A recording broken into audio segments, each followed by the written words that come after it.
नमस्कार सगळ्यांना. YouTubeवरती सदाशिव शशिकांत गोखले ह्या नावाने माझा चॅनल आहे. मी कृपया सर्वांना विनंती करेन की तुम्ही माझ्या चॅनलला सबस्क्राईब करा. तुम्ही कमेंट सुद्धा करा आणि तुम्ही शेअर सुद्धा करा. YouTubeवरती सदाशिव शशिकांत गोखले ह्या नावाने माझा चॅनल आहे. धन्यवाद. आज एक नवीन टॉपिक आहे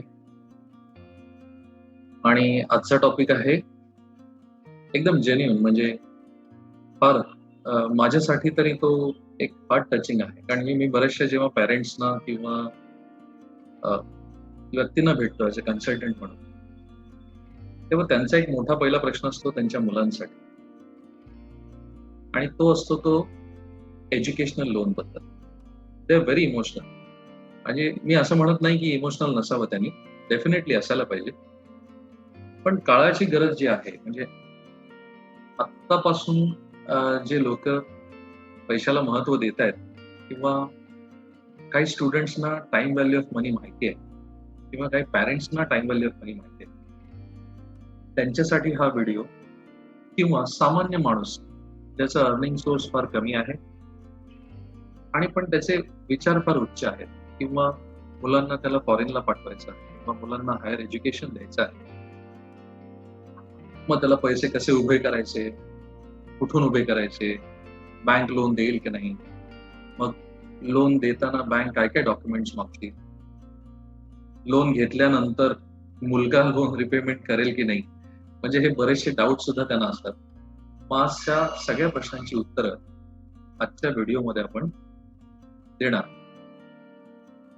मग मी फर्स्ट एक टॉपिक स्टार्ट करतो. मी तुम्हाला एक जनरल आधी बॅकवर्ड कॅल्क्युलेशन दाखवतो की नॉर्मली आपण सगळेच काय करतो की लहानपणापासून, मी तुम्हाला जी एक वर्कशीट जी शेअर करणार आहे त्याच्या आधीचा तुम्हाला मी एक बॅकग्राऊंड देतोय. मी त्या वर्कशीटमध्ये असं एक कॅल्क्युलेशन पकडलंय की समजा मी आजपासूनचं उदाहरण पकडलंय. मला माहिती आहे की आता जे व्हिडिओ बघतायत ते कदाचित 45-55 एज मध्ये सुद्धा असू शकतात, 35 एज मध्ये सुद्धा असू शकतात. पण आपण एक उदाहरण असं घेऊया की समजा 15 वर्ष मागे इंटरेस्ट रेट समजा 6% असतील, किंवा इन्फ्लेशन पण समजा 6% असेल, किंवा 7% असेल, किंवा 8% असेल. मग त्या काळामध्ये आपण लहान मुलांवरती पैसे हे खर्च करतच असतो कुठल्या ना कुठल्या स्वरूपात. So there is a fix expenditure cost जे आपण अनावधानाने, म्हणजे आपल्याला माहित नाहीये तरी पण आपण स्पेंड करत असतो. त्याच्यामध्ये एज्युकेशन कॉस्ट तर आपल्याला आहेच. खास करून म्हणजे मला कुठल्याही अशा कम्युनिटीची तारीफ नाही करायची, पण डेफिनेटली आपल्या म्हणजे जर तुम्ही बघितलं, गुजराती लोक बघा, मारवाडी लोक बघा, त्यांच्या लहान मुलांना ना पैशाचा जो व्यवहार आहे हा लहानपणापासूनच कळत असतो. आणि जो खास करून आपल्या मुलांसाठी आपण जे विचार करतो, आपली एक इमेज जी आपण कॅरी फॉरवर्ड केलेली असते आपल्या वडिलांपासून किंवा आपल्या आजोबांपासून, ती आपण त्यांच्यावर लादण्याचा प्रयत्न करतो. आणि तुला हेच करायचंय, किंवा तुला हेच एज्युकेशन घ्यायचंय.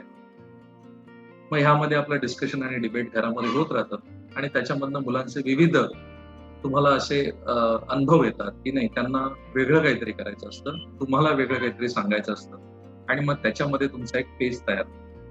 मग आपण त्या वर्कशीटमध्ये जाऊया आणि एक साधारण पहिले कॅल्क्युलेशन समजून घेऊया की समजा आत्ता 1 वर्षाचा मुलगा आहे कोणी, नीट लक्षात घ्या, आत्ता 1 वर्षाचा मुलगा आहे, तो 18 पर्यंत नॉर्मली मुलं ही 12वीत जातात, 25 वर्षापर्यंत ती ग्रॅज्युएट होतात. नीट लक्षात घ्या, मी कंपॅरिझन कसलं करतोय हे तुम्ही समजून घ्या. एक माणूस जो नॉर्मली रिटायरमेंट एज पकडतो 58,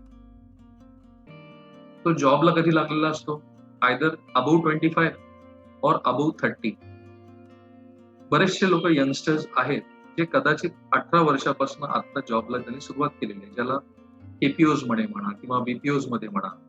हे IT बूम आल्यानंतर त्या लोकांनी सुरुवात केलेली आहे. पण ह्या आधी चित्र कसं होतं की बाबा नाही, रिटायरमेंट म्हणजे 58 एज.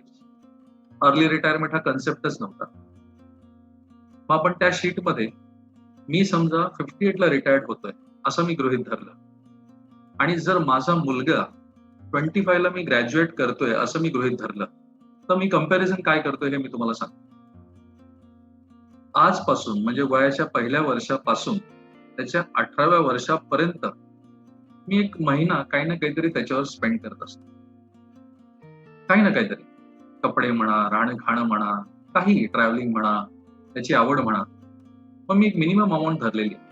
आणि मला त्या अमाउंटमधनं तुम्हाला हे सांगायचं आहे, की प्रत्येक तुम्ही, मी, कोणी हे आपल्या मुलांवरती कुठल्या ना कुठल्या स्वरूपात खर्च हे करतच असतात. मग त्याची एक कॉस्ट असते आणि ती कॉस्ट आपल्याला माहिती असणं जास्ती आवश्यक आहे, की बाबा साधारण आपण ₹5,000 महिना पकडले, तर आपण किती खर्च केला असेल त्यांच्यावर? आपण एक ते कॅल्क्युलेशन पहिले बघूया. मग मी काय करतो, तुम्हाला एक वर्कशीट शेअर करतो आणि त्या वर्कशीटमध्ये तुम्हाला दाखवतो आणि समजवण्याचा प्रयत्न करतो. तुम्हाला जर व्हिडिओ नाही कळला, तुम्ही रिवाइंड करून परत नक्की बघू शकता. कारण हा फार इम्पॉर्टंट टॉपिक आहे. प्रत्येक पॅरेंट्ससाठी आणि प्रत्येक त्या पॅरेंट्ससाठी ज्यांना प्रश्न आहे, की मुलांसाठी मला काय करावं लागेल? माझं रिटायरमेंट कसं असेल? जर मी त्यांना एज्युकेशन आत्ताच एवढाच खर्च दिला, तर माझं म्हातारपण कसं जाईल? मग या सगळ्या प्रश्नांची उत्तर आपण करणार आहोत. बघा मग, ही एक वर्कशीट आहे. मी एक साधारण पहिले तुम्हाला जनरल माणसाची टेंडन्सी सांगतो. खास करून आपल्या महाराष्ट्रीयन लोकांमध्ये पैशाच्या बाबतीत आपल्याला फार म्हणजे टिपिकल वागतो आपण. ते थोडं कुठेतरी माइंडसेट आपल्याला चेंज करावं लागेल. मी असं म्हणत नाही की सगळेच तसे आहेत.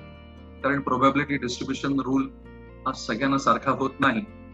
पण ज्यांना तळागाळातल्यांना सुद्धा आज पैशाची व्हॅल्यू जर कमवायची असेल किंवा त्यांना यातनं जाणून घ्यायचं असेल, तर आपण एक एक्झाम्पलद्वारे समजून घेऊया.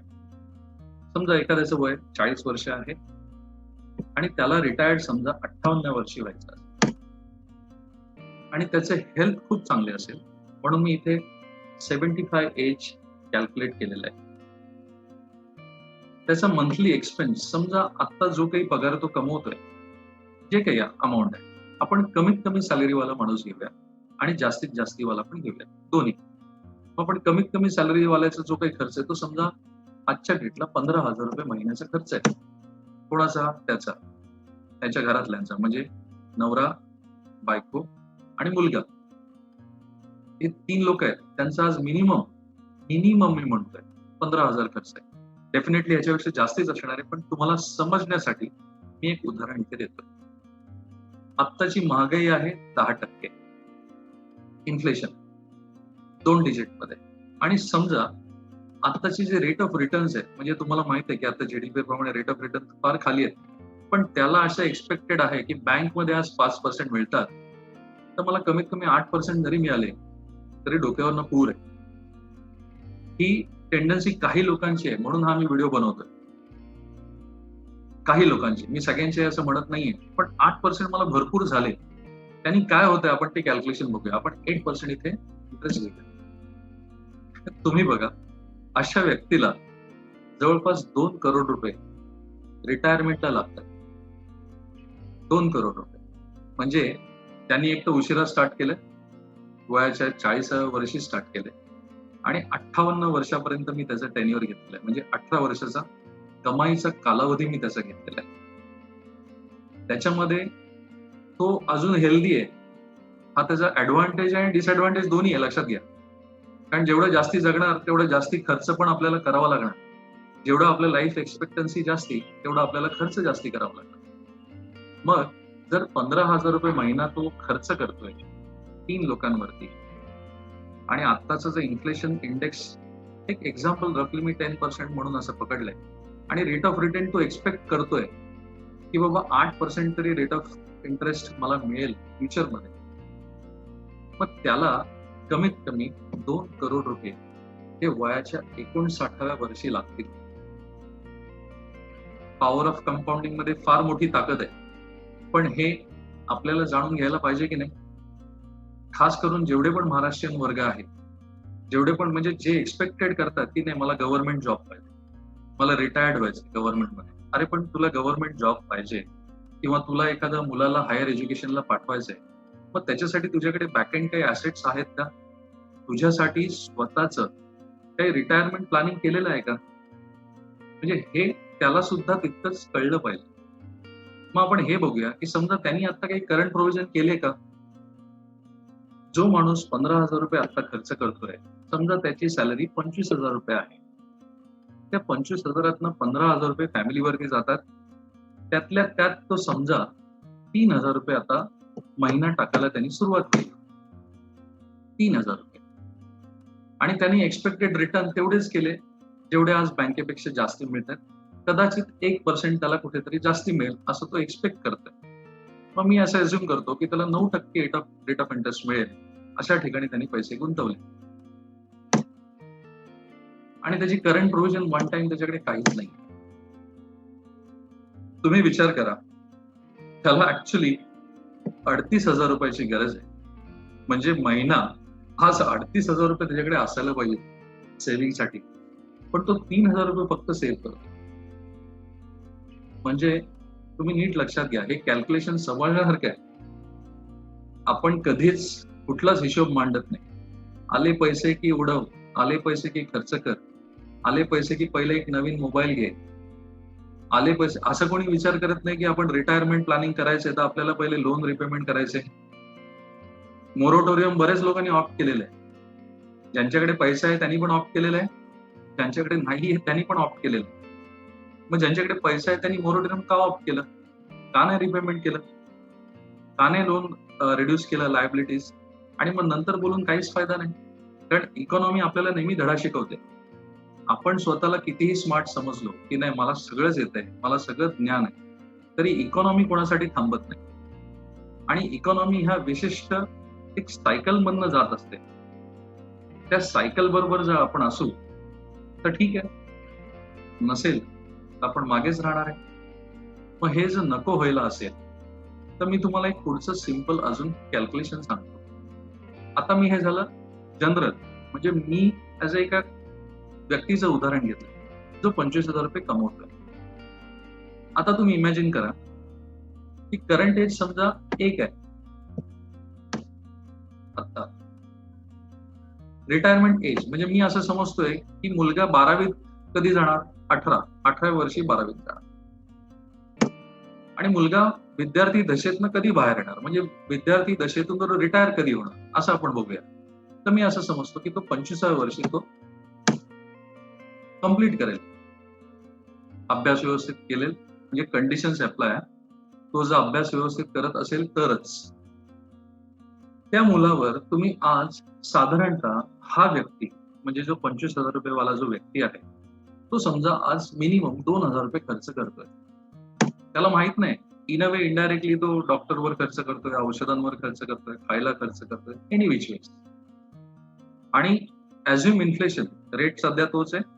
त्याला एक्सपेक्टेड रेट ऑफ रिटर्न पण तेच आहे. तुम्ही विचार करा, तो मुलाच्या 18व्या वर्षापर्यंत असंच जरी चालू राहिलं, तरी तो कमीत कमी ₹9,00,000 तर असेच त्या मुलावर खर्च करणार आहे. आता तुम्ही मला सांगा, आता मी मेन मुद्द्यावरती येतो. इथे कोणाचंही उदाहरण घ्या. समजा आपण जर मुलांवर एवढा खर्च करतोय, तर मुलांना पैशाची व्हॅल्यू आत्ता ह्या घडीला समजावणं गरजेचं आहे की नाही? खरंच तुम्ही सांगा. टाइम व्हॅल्यू ऑफ मनी फार इम्पॉर्टंट आहे की नाही? कारण की जर आता ह्या व्यक्तीने जर ₹9,00,000 खर्च केला असेल 18व्या वर्षापर्यंत, आजपासून 18व्या वर्षापर्यंतचं उदाहरण आहे. आणि समजा अजून 25व्या वर्षापर्यंतचे जे 7 जो काही वर्षाचा डिफरन्स आहे तो मी पकडला नाही. समजा मुलाला 18व्या वर्षानंतर हायर एज्युकेशनला किंवा जायचं असेल, बाहेर जायचं असेल किंवा कुठला वेगळा कोर्स करायचा असेल आणि त्यावेळेला त्या कोर्सची फी जर ₹25,00,000 असेल, तर हा माणूस किंवा ही व्यक्ती त्याचे लाड पुरवू शकेल का? तुम्ही हा प्रश्न स्वतःला विचारा. कन्फ्युजन स्टेटमध्ये असतात. कारण बाल्यावस्था ही सगळ्यांचीच असते. माझी होती, तुमची आहे. आणि मुलांना हे कळत नसतं की मुलांना कुठे जायचंय. मुलांना बरोबर त्याला आपण गुरुवर्य म्हणतो ते काही आता तुम्हाला माहिती आहे की सध्या ई लर्निंग चालू आहे. हँड होल्डिंग करायला मुलांचं कोण नाही. ई लर्निंग डेफिनेटली आहे, त्यातनं शॉर्टकट्स बरेचसे आहेत आपले, लक्षात घ्या. पण नुसत्या ई लर्निंग वरनं काम होणार आहे का? नाही. त्यांना त्यांची दिशा ही आपल्याला डिक्लेअर करायला पाहिजे. आपल्याला त्यांना मार्गदर्शन करायला पाहिजे. मग विविध सब्जेक्ट्स आहेत, आर्टिफिशियल इंटेलिजन्स आहे किंवा नवीन IT टेक्नॉलॉजीमध्ये काही असेल, मिलिटरी सेगमेंटमध्ये कोणाला जायचं असेल, कोणाला मेडिकल्समध्ये जायचं असेल, प्रत्येक ठिकाणी कॉस्ट, पैसा हा तितकाच महत्वाचा आहे. माझा हा व्हिडिओ कोणी बघितला असेल किंवा बघत असेल, तुम्ही नीट कॅल्क्युलेशन करून विचार करा की आपण मुलांवरती किती ऑलरेडी खर्च करतोय आणि एज्युकेशन लोन इथून मी पुढे तुम्हाला समजावणार आहे. हा फक्त मी बॅकग्राऊंड तयार केलाय. आता तुम्ही बघा की एज्युकेशन लोन जर मी घेतलं तर मला काही फॅसिलिटीज मिळतात का? पण मला एज्युकेशन लोन ही जर गरज मला आणायची नसेल, मला हा प्रश्न जो म्हणजे पूर्ण असा उद्भवायचा नसेल पुढे फ्युचरमध्ये, तर मी आजपासून काय करायला पाहिजे? मुलांसाठी, माझ्यासाठी, मुलांसाठी, म्हणजे स्वतःसाठी मी म्हणत नाही, मुलांसाठी म्हणत. मग तुम्ही बघा, मी तुम्हाला अजून एक वर्कशीट शेअर करतो. आता मी येतो, ज्या व्यक्तीचा वर्ग म्हणजे पगाराचा जो वर्ग आहे तो 40,000 पासून 60,000 पर्यंत आहे. मी इथे कुठलंही प्रोडक्ट प्रमोट करायला नाहीये, पण मी तुम्हाला एक इकॉनॉमी बद्दल समजून द्यायला मी इथे आहे. इक्विटी ॲसेट क्लास आहे, म्युच्युअल फंड्स आहेत, ज्याला आपण पॉवर ऑफ कंपाऊंडिंग म्हणतो. मग त्याचं एक सिंपल उदाहरण मी इथे तुम्हाला ठेवलेलं आहे. मागे एका व्हिडिओमध्ये मी तुम्हाला शेअर केलं होतं की होम लोन रिड्यूस कसं करायचं, त्याचं कॅल्क्युलेशन मी तुम्हाला दाखवतो. ह्या व्हिडिओमध्ये मी तुम्हाला असं दाखवतोय की एज्युकेशन लोनची चिंता कशी नाही करायची, मुलांच्या भवितव्याची पुढची ग्रॅज्युएशनची चिंता कशी नाही करायची. कारण मुलांवर सुद्धा एज्युकेशन लोन टाका. सगळा स्वतःचा पैसा मुलांवर खर्च करून तुम्ही रिटायरमेंट मध्ये तुम्ही स्वतः काय करणार आहात? त्यांना काहीतरी आर्थिक जबाबदारी किंवा जाणीव तुम्हाला करून देणं तितकंच गरजेचं आहे. ही काळाची गरज आहे. 2020 मध्ये आपण आहोत, इंडिया. हे नीट लक्षात घ्या तुम्ही. पुढे देश चाललाय, विविध प्रकारचे ऑप्शन्स आहेत. जसा देश बदलतोय तुम्हाला बदलणं तितकंच गरजेचं आहे. मग आता तुम्ही बघा, समजा हा 40 ते 60,000 रुपये वर्गवाला माणसाचं मी उदाहरण इथे घेतलंय. त्यांनी मिनिमम जर 15,000 रुपये आज इन्व्हेस्ट केले, मिनिमम सगळा खर्च जाऊन, समजा 60,000 पगार आहे, 25,000 त्यातला त्याचा खर्च आहे, उरलेले 35,000 तो 15,000 समजा सेव्ह करतो. आजच्या घडीला, आजपासून पुढचे 10 वर्ष किंवा आजपासून पुढचे 20 वर्ष, दोन्ही उदाहरणं मी इथे घेतलेली आहेत. जर 15,000 रुपये आपण इन्व्हेस्ट केले तर तो जवळपास इयरली 1,80,000 रुपये गुंतवतो. म्हणजे 20 वर्षामध्ये तो जवळपास 27 लाख रुपये गुंतवतो आणि 10 वर्षामध्ये तो जवळपास 18 लाख रुपये गुंतवतो. बरोबर आहे? आता गुंतवलेली रक्कम किती आहे हे मी तुम्हाला इथे दाखवलं. समजा minimum rate of interest me 8% पकडला. किती? 8%. तर 10 वर्षांनी मी जे गुंतवलेले 18 लाख आहे त्याची कमीत कमी किंमत 27 लाख रुपये असते. मी 8% रिटर्न पकडतोय. हे बघा, हे जे कॅल्क्युलेशन आहे, ज्याला अभ्यास करायचा आहे, त्याला खरंच काही वेल्थ क्रिएशन करायचं आहे, हे त्यांच्यासाठी आहे. कारण स्केप्टिसिझम करणारे बरेच लोक असतील, पण ज्याला खरंच सिरियस होऊन आपलं पुढचं भवितव्य घडवायचं आहे, त्यांच्यासाठी हा छोटा प्रयत्न आहे. जर हाच पैसा मी 20 वर्ष कंटिन्यू केला तर जवळपास 88 लाख रुपये 8% प्रमाणे जमा होतात. म्हणजे माझी इन्व्हेस्टमेंट 20 वर्षामध्ये 27 लाख रुपये, पण त्याची जी किंमत आहे ती 88 lakh minimum rate of interest वर झालेली आहे. आणि ह्याच्यामध्ये ना कमिटमेंट पाहिजे. कमिटमेंट काय पाहिजे की हा पैसा मी सेव्ह करत जाईन. झाड तेव्हाच वाढेल जेव्हा तुम्ही प्रॉपर त्याला खत पाणी घालाल. फळं तेव्हाच येतील जेव्हा त्याला बरोबर तुम्ही कसं तुम्हाला डेव्हलप करायचं हे सगळं तुमच्या हातात. बरोबर तुम्ही टाइमवर त्याला पाणी घालत जाल, बरोबर त्याला तुम्ही खत घालाल, तेव्हाच तुम्हाला फळ येईल. आणि थोडं वेट करावं लागेल. जादूची गांडी ना माझ्याकडे ना जगातल्या कुठल्याच माणसाकडे आहे की टाकले रे टाकले पैसे की डबल झाले. असे बरेच लोक तुम्हाला येऊन भेटतील, पण जर तुमच्याकडे पेशन्स नसतील तर तुम्ही लॉसेसच करत बसणार. तुम्हाला जर पेशन्स असतील तर तुम्ही डेफिनेटली वेल्थ क्रिएट करा. मग आता तुम्ही याचं उदाहरण बघा.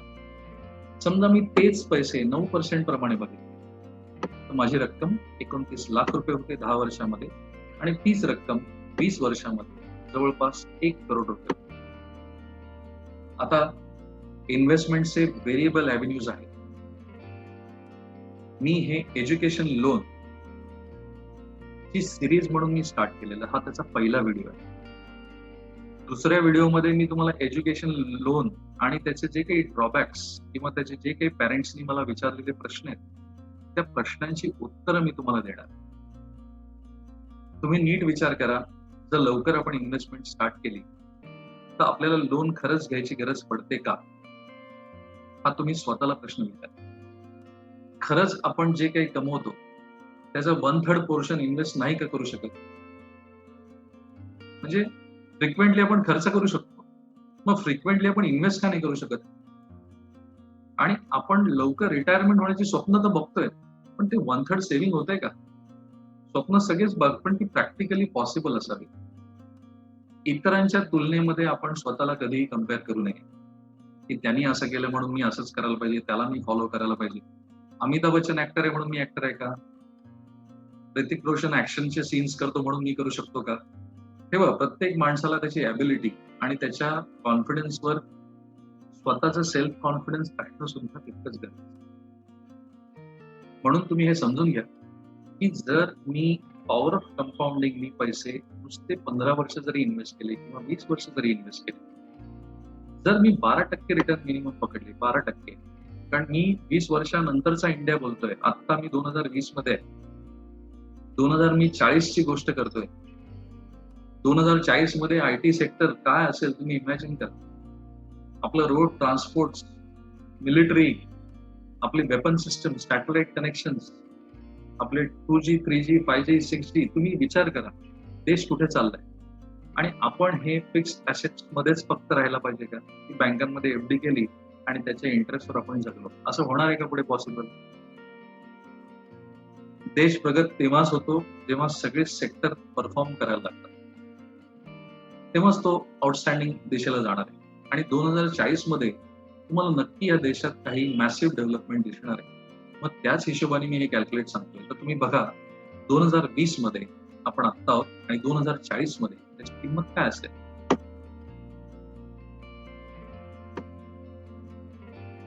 जर मी 2030 पकडलं तर त्याच इन्व्हेस्ट केलेल्या 18 लाखाची किंमत 34 लाख रुपये, आणि त्याच इन्व्हेस्ट केलेल्या 20 वर्षात जे काही इन्व्हेस्टमेंट केलेली 27 लाख, त्याची किंमत 1 करोड आणि 48 लाख रुपये.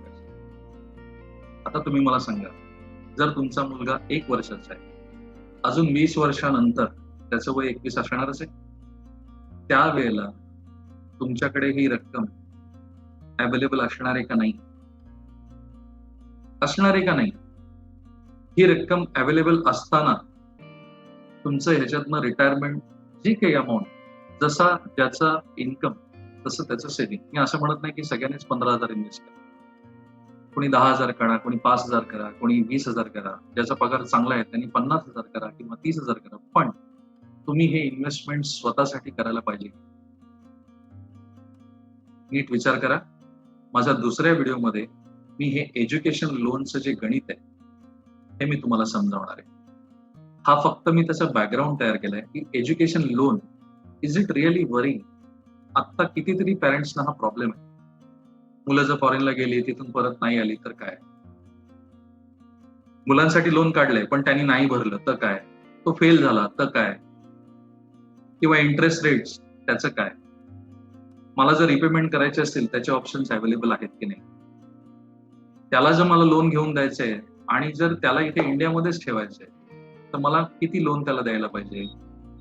इंडियन लिगल जे काही उद्या प्रॉब्लेम्स आहेत, काही वडिलांमध्ये किंवा मुलांमध्ये लिगलिटीमध्ये पण काही प्रॉब्लेम्स होतात रिलेटेड टू प्रॉपर्टीज, डिस्प्यूट्स, त्याचं काय? या सगळ्या प्रश्नांची उत्तरं आपण दुसऱ्या व्हिडिओमध्ये बघणार आहोत. माझा हा व्हिडिओ जर तुम्हाला आवडला असेल आणि जर विचार करायला लावत असेल तर कृपया तुम्ही नक्की कमेंट करा. तुमच्या कमेंट्स माझ्यासाठी फार महत्वाच्या आहेत.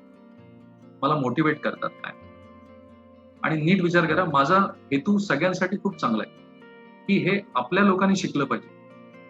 आपण खूप मागे आहोत. जवळपास 15 ते 20 वर्ष आपण मागे होतो. 1979 ला एटीएम सेंटर्स अमेरिकेमध्ये होते. आपल्याकडे ते 2000 साली आपण बघितले. तुम्ही विचार करा आपण कुठे आज स्टेबल आहोत. काळ हा बदलणार आहे आणि तुम्हाला सुद्धा बदलावं लागणार आहे. त्यामुळे मी हा माझा व्हिडिओ इथेच थांबवतो.